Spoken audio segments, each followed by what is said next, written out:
नमस्कार दोस्तों, हमारे YouTube channel the exam winner में आपका स्वागत है।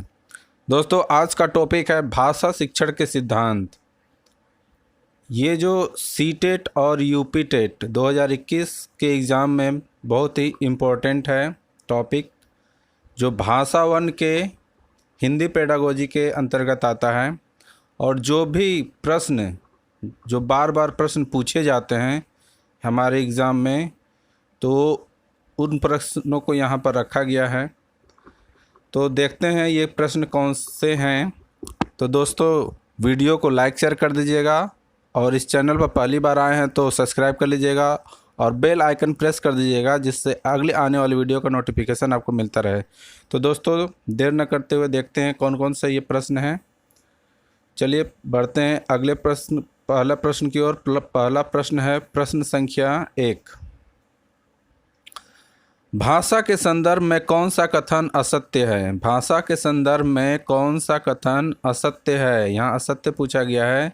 ऑप्शन है, भाषा मनुष्यों के बीच परस्पर संवाद स्थापित करने का कार्य नहीं करती।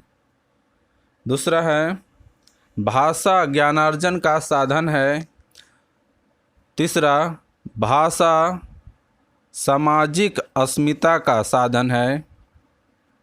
चौथा, भाषा नियमबद्ध व्यवस्था है। इन चार ऑप्शन में से कौन सा होगा?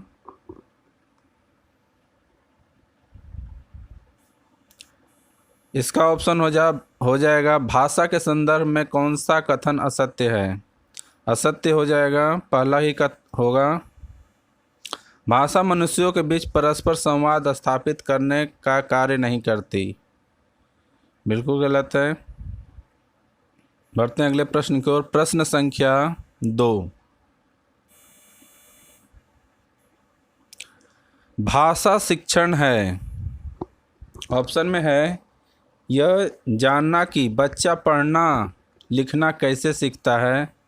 दूसरा ऑप्शन, यह जानना कि बच्चे को पढ़ना लिखना कैसे सिखाया जाए। तीसरा में 1 और 2। चौथा में इनमें से कोई नहीं।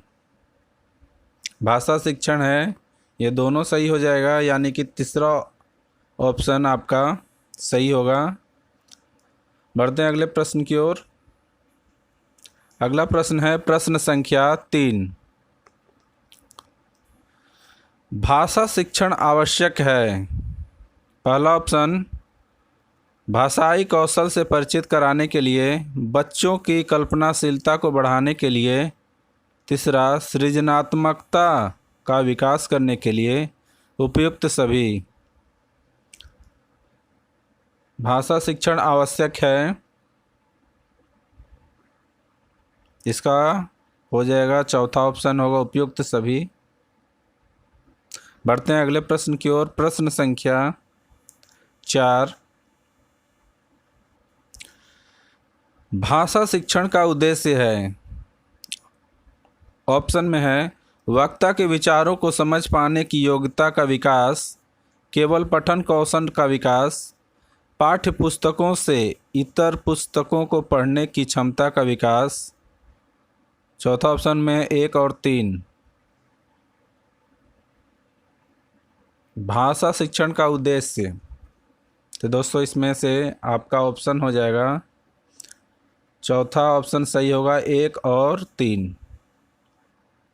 दूसरा आपका गलत हो जाएगा। आगे बढ़ते हैं। प्रश्न संख्या 5। भाषा शिक्षण के संदर्भ में कौन सा कथन सत्य नहीं है? सत्य नहीं।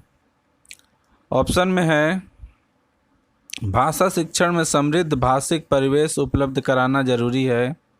दूसरा, भाषा की नियमबद्ध व्यवस्था को केवल व्याकरण के माध्यम से ही जाना जा सकता है। तीसरा, भाषागत शुद्धता के प्रति अत्यधिक कठोर व्यवहार नहीं अपनाना चाहिए। चौथा, समृद्ध भाषिक परिवेश में बच्चे स्वयं नियमों का निर्माण करते हैं। तो दोस्तों इसका हो जाएगा तीसरा नंबर।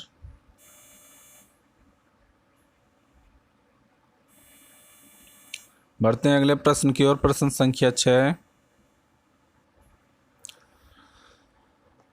भाषा शिक्षण के संदर्भ में कौन सा कथन सत्य नहीं है? पहला है भाषा अर्जन और भाषा अधिगम में अंतर होता है। दूसरा है भाषा शिक्षण में केवल भाषाई शुद्धता पर अधिक बल रहता है। तीसरा, भाषा सीखने में अन्य विषयों का अध्ययन अध्यापन सहायक होता है। चौथा, समृद्ध भाषा परिवेश भाषा अर्जित करने में सहायक होता है। तो छठा का हो जाएगा दोस्तों दूसरा, भाषा शिक्षण में केवल भाषाई शुद्धता पर ही अधिक बल रहता है। यह नहीं होगा, यानी कि भाषा शिक्षण के संदर्भ में ये सही नहीं है। अगला है प्रश्न संख्या 7।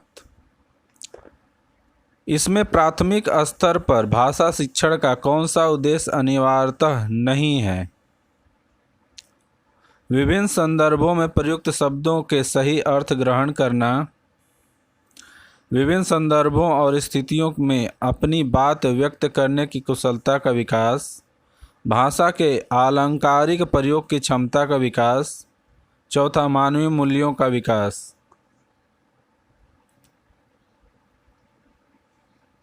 इसमें से तीसरा नहीं होगा, अनिवार्यता नहीं है। भाषा के आलंकारिक प्रयोग की क्षमता का विकास।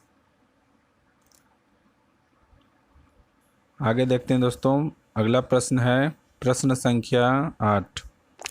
भाषा शिक्षण की विधियां मुख्यतः खाली स्थान पर निर्भर करती हैं। किस पर? परीक्षा पद्धति, बच्चों का स्तर, आयु और प्रकरण, समय अवधि, लक्ष्य भाषा। तो इसका हो जाएगा दोस्तों 2 नंबर, बच्चों के स्तर और आयु और प्रकरण पर। भाषा शिक्षण की विधियां मुख्यतः बच्चों का स्तर, आयु और प्रकरण पर निर्भर करती है। बढ़ते हैं अगले प्रश्न की ओर। प्रश्न संख्या 9। भाषा शिक्षण में व्याकरण पढ़ाने के लिए प्रयुक्त किया जाने वाला सिद्धांत या नियम है। पहला, आवृत्ति का सिद्धांत, अनुकरण का सिद्धांत, आगमन एवं निगमन का सिद्धांत नियम, अनुबंधन का सिद्धांत।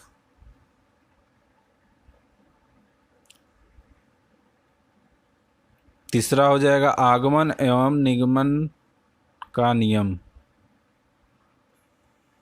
बढ़ते हैं अगले प्रश्न की ओर। प्रश्न संख्या 10। अभिप्रेरणा का सिद्धांत विद्यार्थियों को प्रोत्साहित करने पर बल देता है, विद्यार्थियों को अभ्यास करने के लिए कहता है, सीखी हुई बातों को पुनरावृत्ति करने के लिए कहता है, उपयुक्त में से कोई नहीं।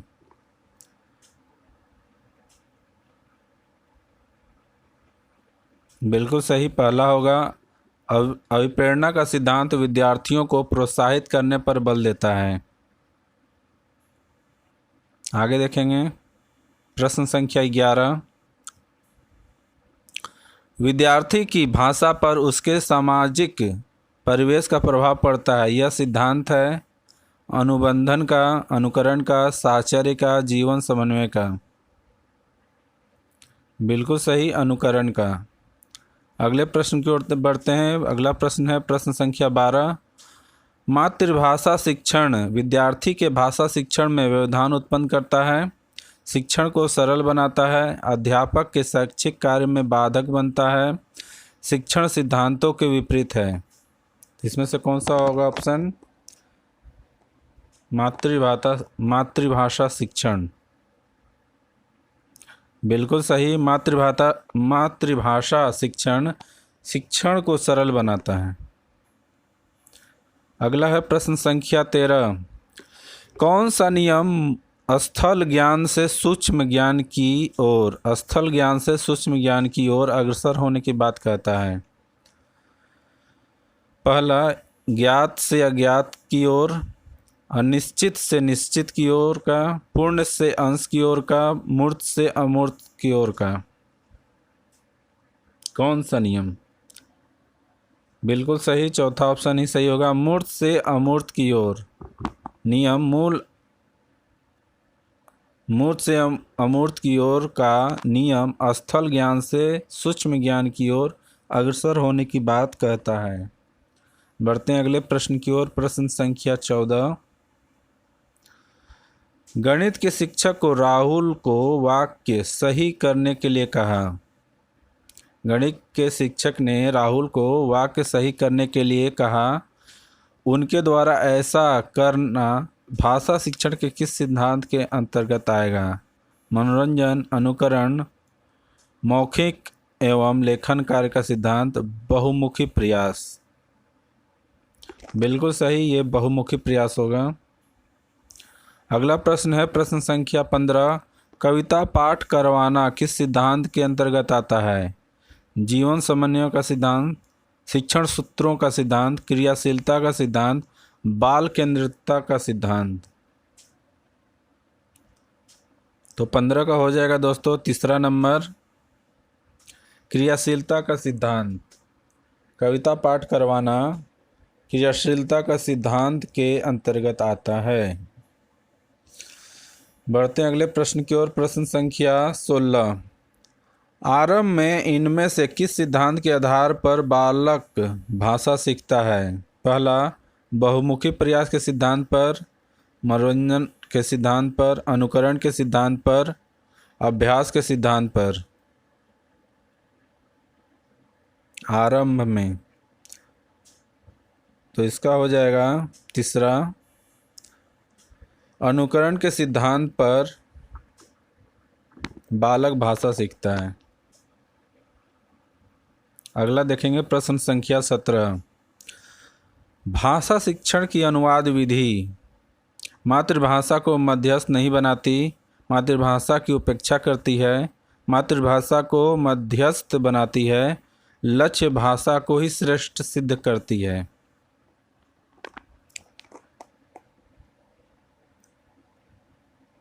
बिल्कुल सही, 17 का 3 होगा। भाषा शिक्षण की अनुवाद विधि मातृभाषा को मध्यस्थ बनाती है।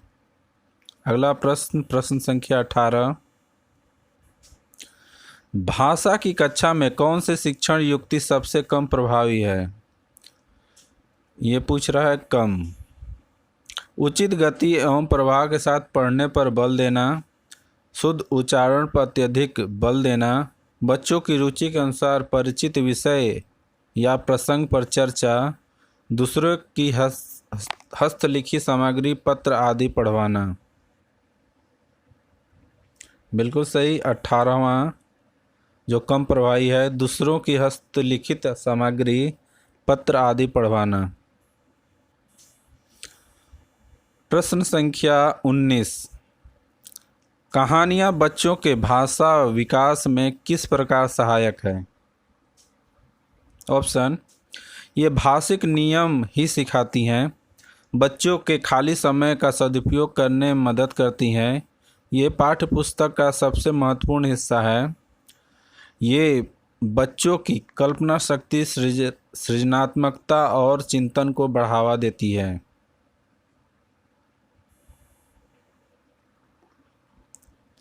तो 19 का चौथा ही हो जाएगा। कहानियाँ बच्चों के भाषा विकास में कल्पना शक्ति, सृजनात्मकता और चिंतन को बढ़ावा देती है। अगला प्रश्न है प्रश्न संख्या 20। गणित विज्ञान सामाजिक विज्ञान की कक्षाएं एक तरह से भाषा की ही कक्षाएं हैं।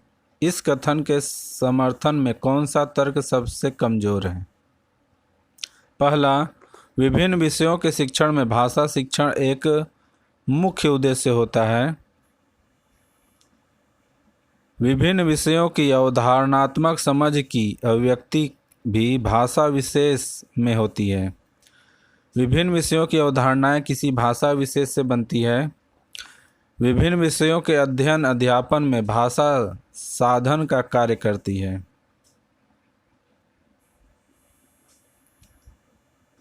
तो 20 का हो जाएगा पहला, सबसे कमज़ोर है ये। विभिन्न विषयों के शिक्षण में भाषा शिक्षण एक मुख्य उद्देश्य होता है। अगला है प्रश्न संख्या 21। भाषा शिक्षण का सिद्धांत या नियम नहीं है। कौन सा नहीं है? निश्चित उद्देश्यों और पाठ सामग्री का सिद्धांत, व्यक्तिक भिन्नता का सिद्धांत, निश्चित से अनिश्चित की ओर का नियम, विश्लेषण से संश्लेषण की ओर का नियम। बिल्कुल सही, निश्चित से अनिश्चित की ओर का नियम।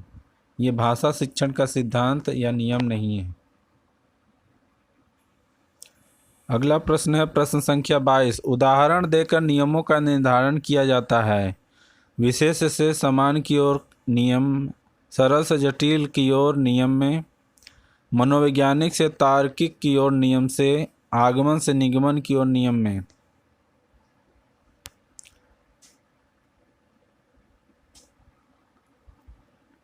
उदाहरण देकर नियमों का निर्धारण आगमन से निगमन की ओर नियम में निर्धारण किया जाता है। आगे देखेंगे। प्रश्न संख्या 23। प्राथमिक स्तर पर कौन सा भाषा शिक्षण का उद्देश्य नहीं है? पहला, विभिन्न संदर्भों में भाषा का प्रभावी प्रयोग करना, स्पष्टता एवं आत्मविश्वास के साथ अपनी बात कहना, वर्णमाला के क्रम को कंठस्थ करना, ध्वनि चिन्हों का संबंध बनाना। भाषा शिक्षण का उद्देश्य कौन सा नहीं है? तो इसमें से तीसरा हो जाएगा, वर्णमाला को क्रम से कंठस्थ करना। ये 2011 में पूछा गया है। बढ़ते हैं अगले प्रश्न की ओर। प्रश्न संख्या 24। ये भी सीटेट 2011 में पूछा गया है। कहता है इसमें एक समावेशी कक्षा में कौन सा कथन भाषा शिक्षण के सिद्धांतों के प्रतिकूल है? व्याकरण के नियम सिखाने से बच्चों का भाषा विकास शीघ्रता से होगा। बच्चे परिवेश से प्राप्त भाषा को ग्रहण करते हुए भाषा प्रयोग के नियम बना सकते हैं। भाषा परिवेश में रहकर अर्जित की जाती है। प्रिंट समृद्ध माहौल भाषा सीखने में सहायक होता है। पहला हो जाएगा, व्याकरण के नियम सिखाने से बच्चों का भाषा विकास शीघ्रता से होगा। अगला है प्रश्न संख्या 25। एक भाषा शिक्षक के लिए सर्वाधिक महत्वपूर्ण है। क्या महत्वपूर्ण है? बच्चों को भाषा प्रयोग के अवसर उपलब्ध कराना, भाषा के त्रुटियों के प्रति कठोर रवैया अपनाना, भाषा की पाठ्य पुस्तक, भाषा का आकलन। इसका हो जाएगा महत्वपूर्ण होगा पहला, बच्चों को भाषा प्रयोग के अवसर उपलब्ध कराना। ये 2012 में पूछा गया है सीटेट में। बढ़ते हैं अगले प्रश्न की ओर। प्रश्न संख्या 26। ये प्रश्न भी सीटेट 2012 का है। निम्नलिखित में से कौन सा भाषा शिक्षण का उद्देश्य है? भाषा सीखते समय त्रुटियां बिल्कुल न करना, भाषा की बारीकी और सौंदर्य बोध को सही रूप से समझने की क्षमता को हतोत्साहित करना, भाषा व्याकरण सीखने पर बल देना, निजी अनुभवों के आधार पर भाषा का सृजनशील प्रयोग करना। बिल्कुल सही, चौथा ही होगा, निजी अनुभवों के आधार पर भाषा का सृजनशील प्रयोग करना। ये भाषा शिक्षण का उद्देश्य में आएगा। अगला है प्रश्न संख्या 27। भाषा सीखने सिखाने का उद्देश्य है। पहला, अपनी बात की पुष्टि के लिए तर्क देना, विभिन्न स्थितियों में भाषा का प्रभावी प्रयोग करना, अपनी बात कहना सीखना, दूसरे की बात समझना सीखना। भाषा सीखने का उद्देश्य बिल्कुल सही, दूसरा नंबर होगा, विभिन्न स्थितियों में भाषा का प्रभावी प्रयोग करना। अगला है प्रश्न संख्या 28। प्राथमिक स्तर पर हिंदी भाषा शिक्षण के लिए सबसे अधिक महत्वपूर्ण है। 2013 का प्रश्न है सीटेट में। ऑप्शन है भाषा के प्रयोग के अवसर, पाठ्य पुस्तक, उच्च स्तरीय तकनीकी यंत्र, व्याकरणिक नियमों का स्मरण।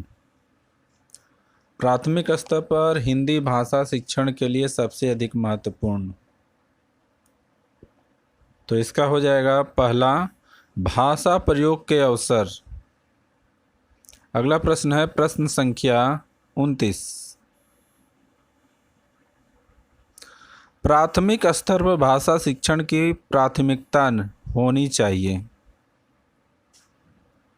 पहला, केवल बोलकर पढ़ने की क्षमता का विकसित करना, कविता कहानी द्वारा केवल श्रवण कौशल का विकास करना, बच्चों की रचनात्मक और मौलिकता को पोषित करना, बच्चों की चित्रांकन क्षमता का विकास करना।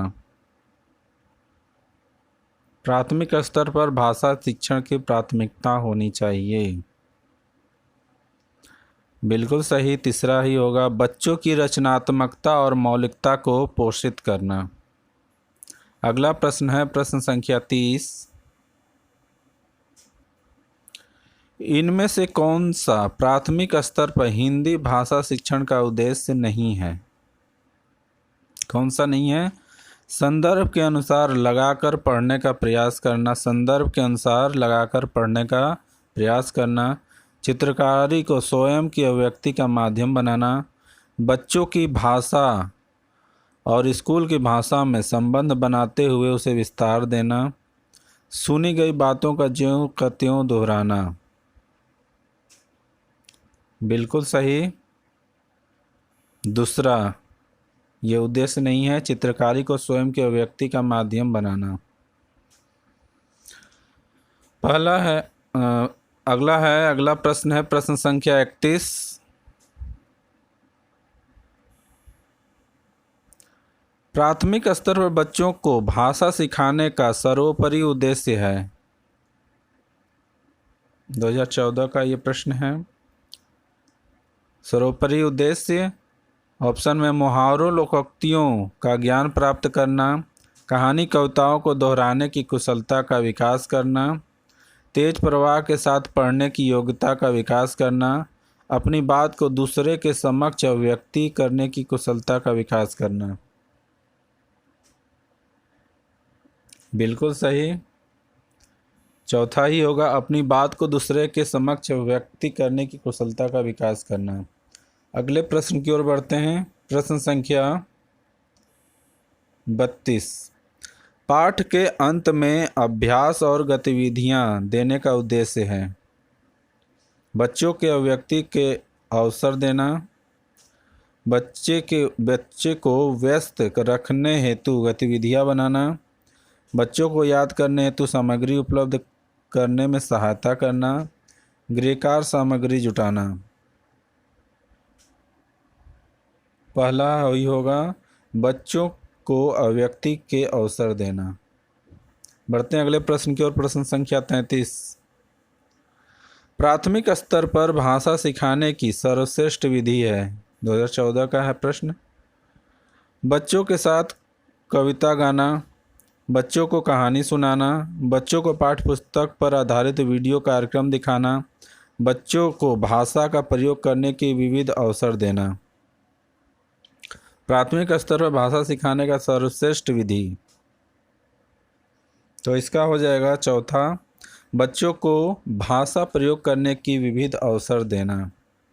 अगला प्रश्न है प्रश्न संख्या 34। प्राथमिक स्तर पर शिक्षा का माध्यम 2014 का है। क्या होना चाहिए? हिंदी, अंग्रेजी होना चाहिए, उर्दू होना चाहिए, बच्चे की मातृभाषा होनी चाहिए। ये बार बार पूछे जाते हैं ये सब प्रश्न। बिल्कुल सही, 34 का हो जाएगा 4 नंबर, बच्चे की मातृभाषा होना चाहिए। क्या? प्राथमिक स्तर पर शिक्षा का माध्यम। अगला प्रश्न है प्रश्न संख्या 35। प्राथमिक स्तर पर भाषा शिक्षण का उद्देश्य यह है कि बच्चे मानक भाषा का प्रयोग करना जल्दी सीख जाएं, बच्चे भाषा परीक्षा में सदैव अच्छे अंक लाएं, बच्चे विभिन्न स्थितियों में भाषा का प्रभावी प्रयोग कर सकें, बच्चे भाषा के व्याकरण को जान सकें। भाषा शिक्षण का उद्देश्य है, बिल्कुल सही, बच्चे विभिन्न स्थितियों में भाषा का प्रभावी प्रयोग कर सकें। अगले प्रश्न की ओर बढ़ते हैं। प्रश्न संख्या 36।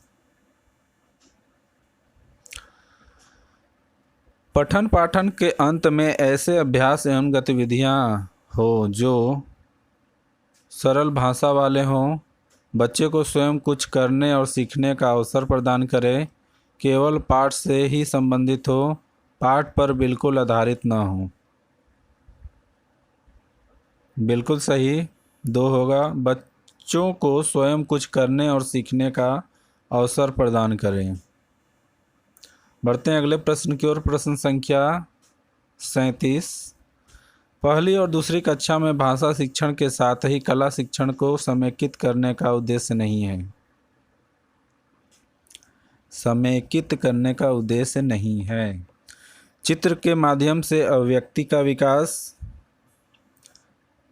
बच्चों द्वारा आनंद की प्राप्ति, बच्चों के लेखन की में परिपक्वता लाना, बच्चों की रचनात्मकता का विकास।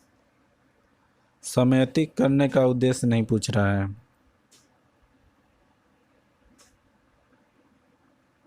तीसरा है बच्चे के लेखन में परिपक्वता लाना, ये उद्देश्य नहीं है। बढ़ते हैं अगले प्रश्न की ओर। प्रश्न संख्या 38।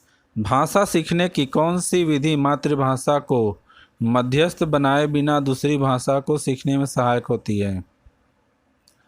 अनुवाद विधि, द्विभाषीय विधि, अप्रत्यक्ष विधि, प्रत्यक्ष विधि। 2015 में पूछा गया है प्रश्न, तो क्या हो जाएगा इसका? बिल्कुल सही, प्रत्यक्ष विधि। अगले प्रश्न की ओर बढ़ते हैं। प्रश्न संख्या 39। पाठ के अंत में अभ्यास और गतिविधियों का उद्देश्य खाली स्थान नहीं है। क्या नहीं है? भाषा का विस्तार करना, सृजनात्मकता का विस्तार करना, बच्चों के अभिव्यक्ति के अवसर प्रदान करना, बच्चों के उत्तर सरलता से याद करवाना। पाठ के अंत में अभ्यास और गतिविधियों का उद्देश्य नहीं है।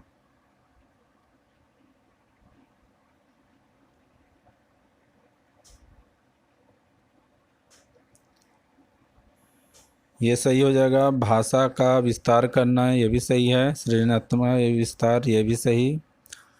बच्चों को अभिव्यक्ति के अवसर प्रदान करना, चौथा में हो जाएगा। प्रश्न के उत्तर सरलता से याद करवाना, ये नहीं होगा, तो ये आपका ऑप्शन हो जाएगा, चौथा ही नंबर होगा,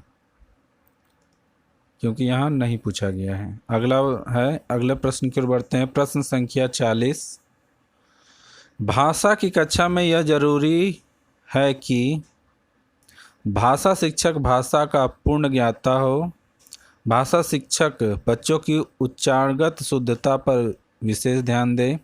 भाषा शिक्षक बच्चों की वर्तनी को बहुत कठोरता से ले।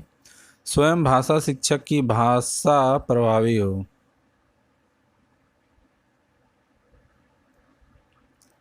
भाषा शिक्षक पहला है, भाषा ये नहीं होगा। भाषा शिक्षक भाषा का पूर्ण ज्ञाता हो, दूसरा भी नहीं होगा।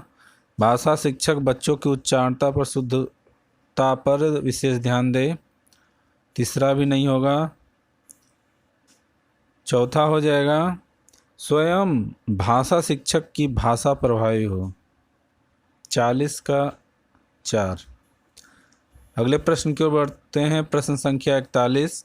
भाषा सीखने का उद्देश्य है, ये पूछा गया 2016 में। भाषा सीखने का उद्देश्य प्रत्येक स्थिति में भाषा का प्रयोग कर पाना, आदेश निर्देश दे पाना और सुन पाना, दूसरों की बातों को समझ पाना, अपने मन की बात कह पाना। भाषा सीखने का उद्देश्य बिल्कुल सही। पहला, प्रत्येक स्थिति में भाषा का प्रयोग कर पाना। अगला होगा प्रश्न संख्या 42। किसी समावेशी कक्षा में कौन सा कथन भाषा शिक्षण के सिद्धांतों के अनुकूल है? पहला, यहाँ समावेशी शिक्षा पूछ रहा है। प्रिंट समृद्ध माहौल भाषा सीखने में मदद करता है। बच्चे अपने अनुभवों के आधार पर भाषा के नियम नहीं बना पाते।